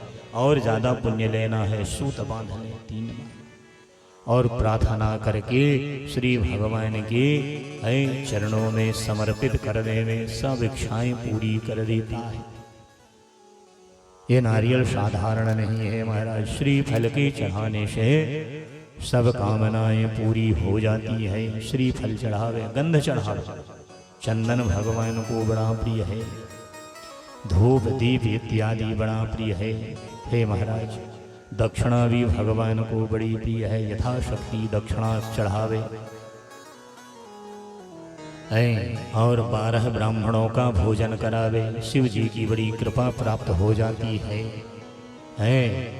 और विधि पूर्वक भगवान को तिल चढ़ावे, बड़े बड़े पाप दूर हो जाते हैं।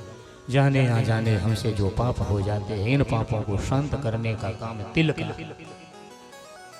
पूजा करके थोड़ा सा तिल चढ़ा दे में, प्रणाम करने में महाराज बड़ी कृपा मिल जावेगी। और भगवान की पूजा करे, भोज भंडारा करे, भगवान शंकर की निमित्त यदि बने तो शिवालय बनवाए, मंदिर बनवाए, घंटी लगवाए, ध्वज लगावे, चंवर डुलावे, श्वेत छत्र भगवान को समर्पित करे, बड़ा मंगल प्राप्ति हो जाती है।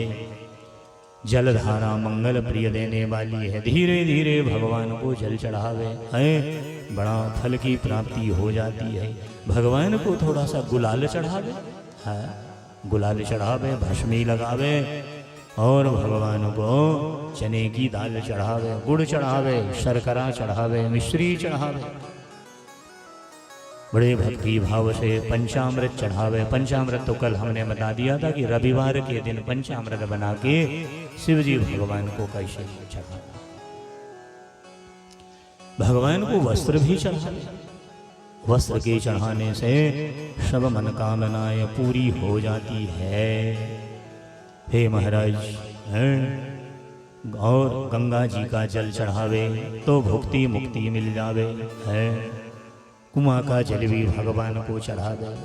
अघन के महीना में प्रयास करके प्रदोष तिथि में कुआं का जल लावे और कुआं के जल से भगवान शंकर का स्नान करवावे, बड़ा फल मिलता, सारे दोष दूर हो जाते। झरने का जल लाए भगवान को चढ़ावे, जब मिल जाए झरने का जल। नर्मदा जी का जल चढ़ावे, अनेक ये जल प्रिय देवता है, भगवान को जल चढ़ावे। अविनाशी भगवान की कृपा जीवन में आके प्राप्त हो जाती है। और भक्ति और भाव के साथ में भगवान को पान का बीड़ा चढ़ावे। पान की बीड़ा के चढ़ाने से ऐश्वर्य की प्राप्ति हो जाती है। जतपुरखेण हवि पादी, ऐश्वर्य की प्राप्ति हो जाती है। नमस्कार करने से हमारे मनोरथ पूरे हो जाते हैं। इनकी आधी परिक्रमा करे महाराज, सब कामना पूरी हो जाती है और पूजन का फल हमें प्राप्त हो जाती है। और यदि डमरू है तो डमरू का नाद करे। डमरू प्रसन्नता का विषय, नाद डमरू के बजने से। ये डमरू कब बजी? नित्या वसाने नटराज राजऊ। नाचने में दो ही आगे रहे, हाँ, इनके बराबर कोई ने नाचा नहीं। नित्या वसाने नटराज राजऊ, एक शंकर जी और एक कृष्ण, ये जो नाचे नटराज और ये नटवर। हाँ, कोई नाचने को कहे नाचो, अपन कहते नहीं बनता, तो इनके नाम लेके जरा नाच लिया करो। हाँ, नाचना बन जाता। नित्यावसाने नटराज राजो ननाद ढक्काम नव पंच बारा। नव पंच, 9 और 5 कितने? 14। इसलिए श्लोक कह रहा है नृत्यावसाने नटराज राजो ननाद ढक्काम नव पंच बारा। 9 5 14। तो ये 14 क्या है? आई उड़ रिल रक ए ओंग ए औच है वरट यमगणनम झभय जबगड़ दश खप चटतौ कपय सससर हल इति महेश्वराणी सूत्राणि। भगवान की डमरुआ से ये 14 सूत्र निकले। जब भगवान डमरू बजाए, नित्यावसाने नटराज राजो ननाद ढक्काम नव पंचवारम। 14 बार जब ये डमरू बजी तो आवाज निकली। ऐ उड़ रिलरक ए ओम ए औच हाय बरट जमगणनम झभय जबगण दश खप चटतौ कपय सससर हल इति महेश्वराणी सूत्राणि। जे 14 अक्षर भगवान की डमरू से निकले थे, किन्ने सुन लिया? पाणिनीय प्रवेशाय लघु सिद्धांत कौमुदी में पाणिनी नाम की ऋषि, और वो पाणिनी ऋषि ने जब लिखा तो ये 14 सूत्र से ही व्याकरण की पढ़ाई संस्कृत की प्रारंभ होती है। जब बनारस गए थे हम संपूर्णानंद में, तो जब ये 14 सूत्र पढ़ने को मिले, आई उड़ रिल रक ये ओं ए औ चाहे वरट यम गण नम जहाँ भय जब गढ़ दश खप चट तव का पय सस सर। यहाँ 3 सा है, सरौते का भी है, षटकोण का भी हो, शक्कर का है। कौन से सा में कौन सा उच्चारण? सस सर हल इति महेश्वराणी सूत्राणि। ये 14 सूत्र के पढ़ने से फिर व्याकरण हमें पढ़ना बनने लगता है, और व्याकरण जब आ जावे तो जी श्लोक का पढ़ना बड़ा सहज और सरल हो जाता है। इसलिए ये पहले 14 सूत्र ही पढ़ना पड़ता है। हाँ, पुराण भागवत का विषय जब पढ़ते हैं तो ये 14 सूत्र की पढ़ाई हो। नित्या बसाने नटराज राजो। डमरू है, डमरू नाद का प्रतीक है। भगवान के सामने डमरू बजावे, प्रणाम करे, नमस्कार करे, और भगवान के सामने गल्लाद करे। बम बम 3 बार बोले, बम ही बीज मंत्र। भक्ति भाव से भगवान को प्रणाम करना चाहिए, नमस्कार करना चाहिए। इस विधि भगवान शंकर को बताई गई है। श्री शिव महापुराणे शिवचरित्राय नमः। बोलिए विश्वनाथ भगवान की जय हो।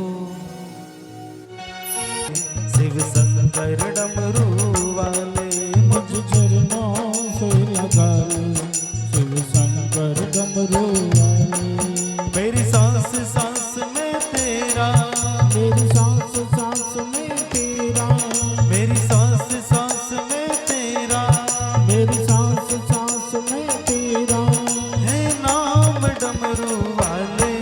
मुझ चरणों से लगा ले, शिव शंकर डमरू वाले। मुझ चरणों ताली सेवा करते हो भाई।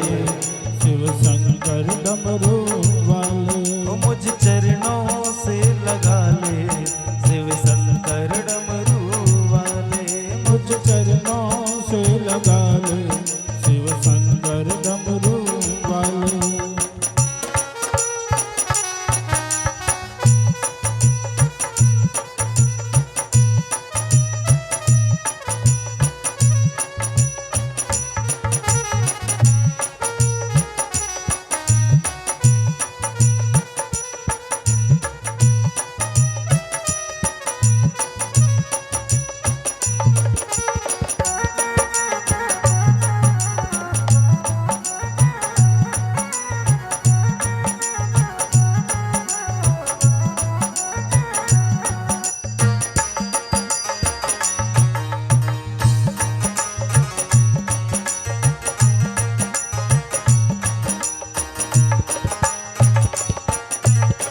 भक्तों की तुमने भोले विपदा है डारी। भक्तों की तुमने भोले विपदा है डारी। भक्तों की तुमने भोले विपदा है डारी। भक्तों की तुमने भोले विपदा है डारी। मेरी भी बाह थामो आगे त्रिपुरारी। मेरी विवाह थामो आगे त्रिपुरारी।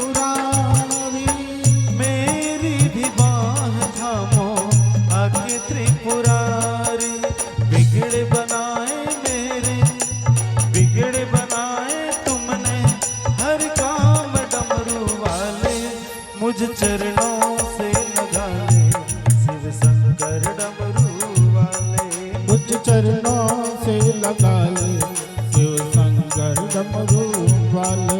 मुझ चरणों से लगा ले शिव शंकर डमरू वाले। मुझ चरणों से लगा ले शिव शंकर डमरू वाले।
पतझड़ है मेरा जीवन बन कर बहार आजा। पतझड़ है मेरा जीवन बन के बाहर आजा। पतझड़ है मेरा जीवन बन के बहार आजा। पतझड़ है मेरा जीवन बन के बाहर आजा। सुन ले पुकार भोले बस एक बार आजा। सुन ले पुकार भोले बस एक बार आजा। सुन ले पुकार भोले बस एक बार। बेचैन मन के तुम हो बेचैन मन के तुम हो आराम डमरू वाले। मुझ चरणों से लगा ले शिव शंकर डमरू वाले। मुझ चरणों से लगा ले शिव शंकर डमरू वाले। मुझ चरणों से लगा ले भोले शंकर डमरू वाले। मुझ चरणों से लगा ले शिव शंकर डमरू वाले। मेरी सांस सांस में तेरा और मेरी सांस सांस में तेरा। मेरी सांस सांस में तेरा और मेरी सांस सांस में तेरा। है नाम डमरू वाले। मुझ चरणों से लगा ले शिव शंकर डमरू वाले। मुझ चरणों से लगा ले शिव शंकर डमरू वाले। शिव शंकर डमरू वाले। शिव शंकर डमरू वाले। पुरपति भजे विश्वनाथं वाराणसी पुरपति भज विश्वनाथा। भगवान के शीश में आके गंगा मैया विराजमान हो गई और गंगा को भगवान 1 वर्ष तक अपने जटाजूट में धारण करी है। 1 वर्ष के बाद भगवान ने जटा खोली, गंगा नीचे आ गई, शंखनाद हुआ है, शंख ध्वनि हुई है। भागीरथ ने शंख बजाए हैं। आगे आगे भागीरथ और पीछे पीछे गंगा पाताल में प्रवेश हो जाती है। 60,000 पूर्वजों की अस्थियां पड़ी हैं, गंगा जल स्पर्श किया है, सबकी दिव्य गति हो गई, सब भगवान के धाम को चले गए। और भगवत धाम जब चले गए तो वह गंगा वापिस मृत्युलोक में आई, अपने धाम को जाने लगी। तब भगवान ने कहा, भगवती तव तीरे नीरमात्र सनोहम विगत विषा तृष्णा शंभुराधयामि। सकल कलश भंगे स्वर्ग सोपान संगे तर तर तरंगे गंगा प्रसीदम। बाही समय गंगा ने कहा, भूतनाथ भगवान अब हम मृत्युलोक में जाएंगे। गंगा मैया प्रबल गति से बहने लगी। महाराज जहो मुनि के कमंडल को बहा के ले गए। जहो मुनि ने उस समय पूरे गंगा के जल को पान कर लिया। उस समय स्तुति और प्रार्थना हुई। ऐ उनकी जंघा से गंगा बाहर प्रकट हुई। जाह्नवी गंगा का नाम पड़ा। बोलिए जाह्नवी गंगा भगवती की, गंगा महारानी के। फिर गंगा मैया ने हिमालय से अपना उद्गम बनावते हुए और संपूर्ण धराधाम को पावन करते हुए सागर में जाके प्रवेश हो गई। जिस दिन गंगा आई है, जेठ का महीना था, शुक्ल पक्ष था, दशमी तिथि थी, बुधवार का दिन था महाराज। ऐसे पावन पुनीत बेला में गंगा मैया धरती में आए। वही पावन तिथि जगत में गंगा दशहरा के नाम से जाना गया। गंगा दशहरा के दिन प्रयास करके गंगा जी का दर्शन, गंगा स्तवन और गंगा का दर्शन हमें करना चाहिए और गंगा का जल लाके भगवान शंकर को चढ़ाना चाहिए। जैसे नर्मदा जयंती माघ महीना शुक्ल पक्ष सप्तमी रविवार के दिन भगवती जगदम्बा माँ नर्मदा इस धरती में आई और धरती में आके मेकल पर्वत को अपना उद्गम बना के, पर्यंक पर्वत को, अमरकंट, इसके कई नाम है, पर्यंक है, अमरकंट है, मेकल है, तमाम नाम है। उद्गम बना करके समुद्र की ओर सीधे चली गई। गंगा जी समुद्र में जाके मिली हैं। गंगा सागर संगम हो गया और मैया नर्मदा जब जा रही थी तो समुद्र ने देखा कि इतनी प्रबल गति से नर्मदा आ रही है, मैं टुकड़े टुकड़े हो जाऊंगा। इसलिए समुद्र रास्ता नहीं देखा कि कब नर्मदा आवे। ये समुद्र स्वयं हाथ जोड़ के दंडवत करते करते माँ नर्मदा को लिवाने आया है और नर्मदा जी को 24 मील लेने आया अपने जैसे। इसलिए आज भी महीने में 2 बार समुद्र नर्मदा से मिलने ज्वार भाटा जो है अमावस और पूर्णिमा को यहाँ तक पहुँच जाता है। कहाँ तक? जहाँ से ये अपना कुसुमेधेश्वर तीर्थ लग जाता है। कुसुमेधेश्वर तीर्थ। तो भगवान सूत जी महाराज बोलते हैं, ऐसी माई गंगा इस धराधाम को पधारी है और गंगा मैया का जल हमारे घर में रहना चाहिए। नित्य प्रति यदि हम भगवान की पूजा गंगा जल से कर लें बड़ा पुनीत है। और महाराज गंगा के जल रहने से माँ लक्ष्मी बड़ी कृपा करती है। लक्ष्मी जी के किनारे गंगा जल की शीशी जरूर रख दीजिए, भगवती लक्ष्मी की असीम कृपा मिलेगी। धन धान्य से प्राणी परिपूर्ण होगा, शुभ विचार से परिपूर्ण होगा, मंगल कामनाएं बनी रहेंगी। इस प्रकार से यह गंगा जी का चरित्र जो श्रवण करता है उनके मनोरथ पूरे हो जाते हैं। बोलिए गंगेश्वर भगवान की। आज तीसरा दिन विराम लिया। अब आइए पूजन पाठ होएगी। कल हमारा सवेरे 8 बजे से 10 बजे पूजन पाठ, मूल पाठ, फिर 3 बजे से कल की कथा में शिव सती का चरित्र होगा। कल सती जन्म, सती विवाह और दक्ष यज्ञ का वर्णन। और वही सती हिमालय के घर में जन्म लेगी। फिर 5वें दिन वही सती पार्वती बन के तप करके शिव को पाएगी। शिव विवाह का वर्णन 5वें दिन आएगा। ताली सेवा करते हो भाई। राम राम राम, हरे राम राम राम, सिया राम।